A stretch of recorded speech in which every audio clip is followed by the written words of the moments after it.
Here, we can see a Dutch East India Company merchant in an Indian king's court.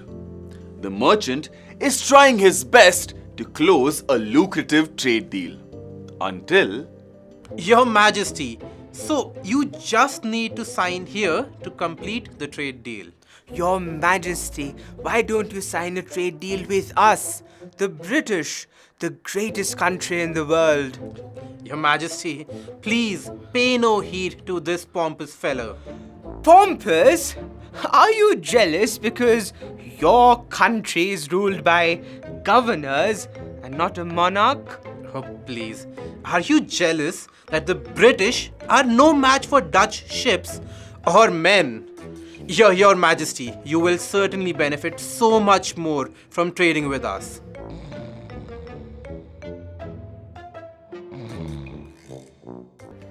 as comical as this competition may look, this trade deal is of great importance to both these European traders. You see, this was a time when European powers were in fierce competition over Indian goods. Britain was eager to get a firm hold on the Indian textile trade. Their rivals, the Dutch, were already wildly successful in the spice trade. So, the race was on and the competition was fierce.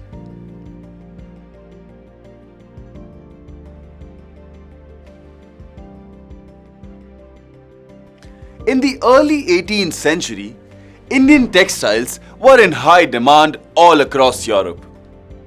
So, European powers sent their companies to strike the best deal. Their aim was to expand textile exports from India. And in this race, the British East India Company was just one amongst the many competitors.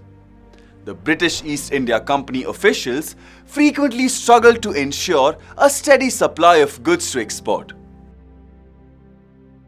This was even reflected in the letters they wrote back home to London.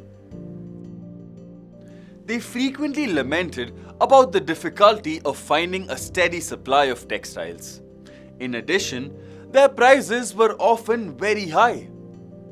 These problems were mainly caused by heavy competition. Who were their competitors? I mean, besides the Dutch, of course. Well, who weren't? Apart from the Dutch, the French, the Portuguese, and even local traders were competing to secure India's precious woven cloth.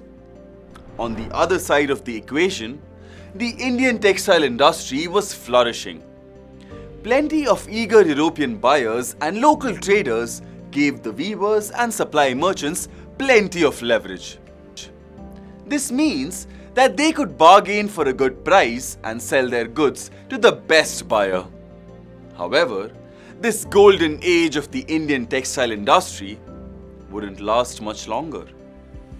By the end of the 18th century, this equation had flipped. Amongst the competing European powers, Britain emerged as the winner. Britain would not only race ahead in the textile trade wars, but would also manage to establish a monopoly. How did they manage this? And how would this impact their competitors? Would the Indian textile industry still continue to flourish?